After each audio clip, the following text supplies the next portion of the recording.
Episode 77. Angga menghela nafas panjang dan menghembuskannya kasar.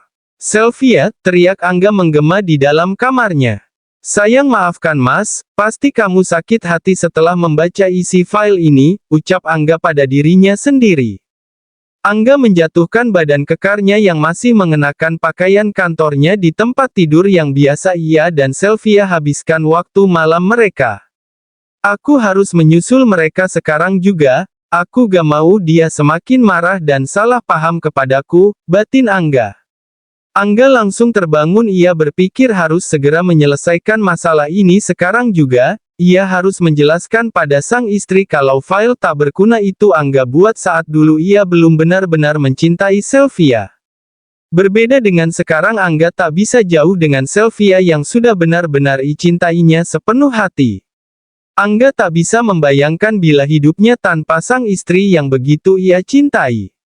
Angga bangkit langsung mengambil ransel, memasukkan beberapa bajunya dan baju sang istri, dan tak lupa Angga mengambil file yang sudah dilemparnya dimasukkan ke dalam ranselnya. Angga berniat setelah sampai Bandung ingin mengajak sang istri menyelesaikan masalah ini di hotel, ia tak mau orang tua sang istri mengetahui kesalahpahaman mereka. Apa mau dikata pasti orang tua Sylvia akan berpikir Angga laki-laki brengsek yang mempermainkan pernikahan dengan putri kesayangannya kalau mereka sampai mengetahuinya. Angga tak kuat bila harus menunggu hari esok, walaupun badannya letih dan lelah ia putuskan akan malam ini juga menyusul sang istri ke kota Bandung. Angga mencoba menelpon sang istri, namun sial masih tak aktif juga. Ia beralih menelpon Sandi sang adik ipar ingin menanyakan keadaan anak dan istrinya. Karena Angga menerima pesan dari Pak Mardi kalau mereka sudah tiba dari pukul 4.06, "Halo, assalamualaikum San," sapa Angga saat teleponnya tersambung.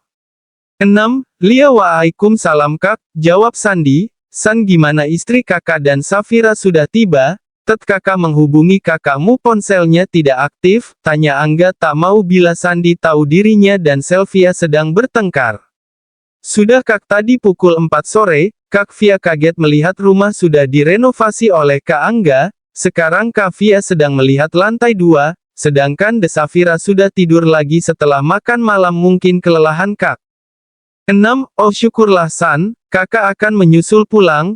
Tapi kamu gak usah beritahu kakak kamu kalau kakak akan menyusulnya, soalnya kakak ingin memberinya kejutan, karena kakak kamu taunya kakak sedang banyak kerjaan," ucap Angga. "Baik Kak, kakak hati-hati di jalan, nanti kabari kalau mau sampai biar Sandi bukakan gerbangnya," ucap Sandi. "Lia San, kakak akan berangkat sekarang." "Assalamualaikum," ucap Angga. "Lia Kak." "Waalaikumsalam," jawab Sandi. Angga langsung menyambar kunci mobil sportnya keluar kamar. Angga dengan masih menggunakan pakaian kantornya, Angga tak berniat membersihkan diri percuma pikirnya yang ada akan membuang waktu nanti keburu malam sampai Bandung. Angga pamit pada Bimina ia langsung ke arah garasi di mana di sana berjejer mobil-mobil mewah milik Angga. Angga memilih mobil sportnya agar bisa mempercepat di perjalanan. Saat Angga sedang memanaskan mobil sportnya, terlihat mobil Alphard Velvire yang dipakai Pak Mardi baru tiba dari mengantar Sylvia dan Safira dari Bandung. Pak Mardi hanya beristirahat 1 jam setelah makan. Pak Mardi langsung pulang ke Jakarta karena Sylvia bilang masih ingin lama di Bandung. "Pak Mardi baru sampai, gimana perjalanannya, lancar?" tanya Angga saat Pak Mardi turun dari mobil. "Alhamdulillah Pak, lancar, tadi ada sedikit macet di gerbang tolnya saja. Maaf Pak, saya disuruh pulang lagi sama Non Via, katanya Non Via masih pengen lama di Bandung," jawab Pak Mardi. "Lia Pak, tidak apa-apa. Saya sekarang mau menyusul mereka ke sana mumpung besok weekend libur gak ke kantor," ucap Angga. "Ya sudah Pak, biar saya antar saja," ucap Pak Mardi. "Gak usah Pak Mardi, pasti lelah. Saya sendiri saja sekalian ingin manasin mobil sudah lama gak saya pakai," jawab Angga. "Ya sudah Pak, hati-hati di jalan," ucap Pak Mardi. "Lia Pak, terima kasih, saya titip rumah. Assalamualaikum," ucap Angga kemudian masuk ke mobil sportnya dan langsung menjalankannya menuju kota Bandung. "Lia siap Pak." "Waalaikumsalam," jawab Pak Mardi. Di Bandung Sylvia sedang menikmati malam di lantai 2 rumah orang tuanya. Masya Allah indah sekali, ucap Sylvia melihat pemandangan malam hari yang begitu banyak bintang dari rooftop lantai 2 rumahnya. Sylvia salut dengan desain yang dibuat oleh suaminya begitu indah dan nyaman membuat siapapun betah di sana. Rumah orang tuanya yang dulu sederhana sekarang berubah menjadi rumah paling mewah dan berkelas. Mas bangga sama kamu, tapi aku belum bisa maafin kamu Mas, apalagi kamu tak ada usaha untuk menjelaskan semuanya. Jika semua itu benar aku ikhlas dan aku akan mundur dari kehidupanmu dan Safira, walaupun hatiku sakit dan perih aku akan lapang dada menerimanya. Batin Sylvia. Rumah mewah orang tua Sylvia sengaja Angga desain dengan gaya Skandinavian. Angga ingin setiap ke rumah orang tua Sylvia serasa berlibur. Rumah 2 lantai terdiri 2 kamar di bawah yang dipakai kamar orang tua Sylvia, dan 1 lagi untuk kamar tamu, dan 3 kamar di atas untuk kamar Safira, kamar Sandi dan kamar Angga dan Sylvia. Dan di belakang lantai 2 Angga membuat rooftop untuk bersantai yang menghadap langsung ke arah pesawahan yang terhampar luas di sana. Angga mempercayakan renovasi rumah orang tua Sylvia pada kontraktor perumahan handal yang sangat terpercaya di bidangnya. Setelah akad nikah waktu itu, setelah sampai Jakarta Angga langsung menyuruh orang kepercayaannya di Bandung untuk mengurus renovasi rumah orang tua Sylvia tanpa Sylvia ketahui. Angga menjalankan mobilnya begitu kencang, untungnya jalur Jakarta-Bandung sedang lelang membuat Angga terus menancapkan gas mobilnya.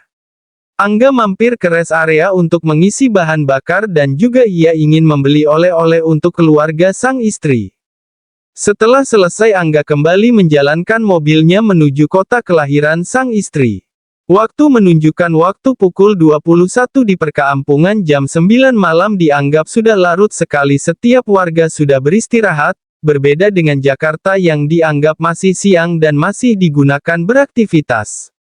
Sylvia turun ke lantai bawah ingin memindahkan sang putri agar tidur bersama di kamarnya.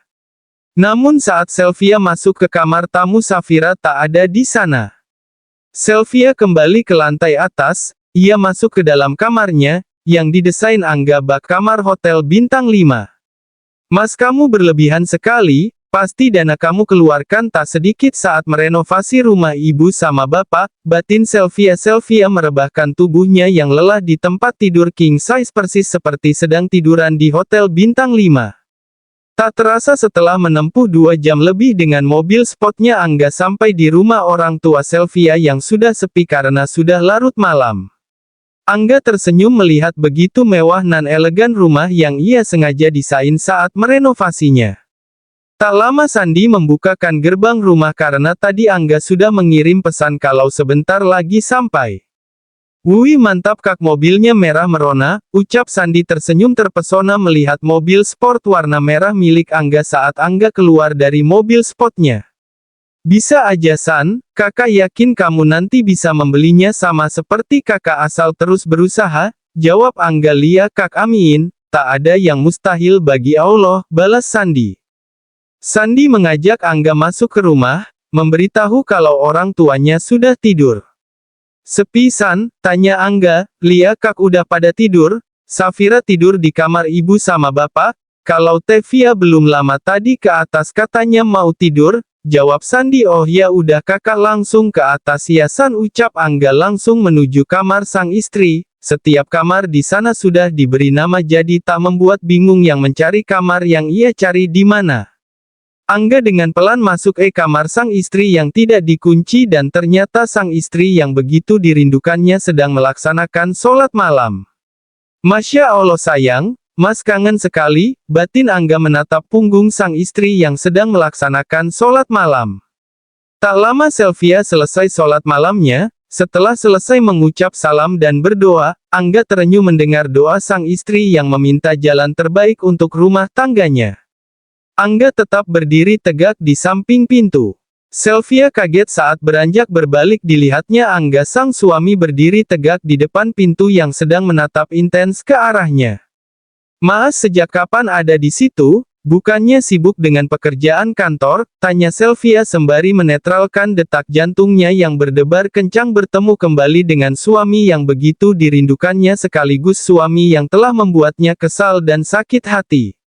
Mas kangen sama kamu sayang, pekerjaan di kantor sudah ada Dito yang menghandle makanya pulang kantor Mas putuskan untuk langsung ke sini, jawab Angga santai seakan ia belum mengetahui kalau Sylvia sudah membaca file sialan itu. Angga mendekati sang istri yang sedang membereskan mukenanya.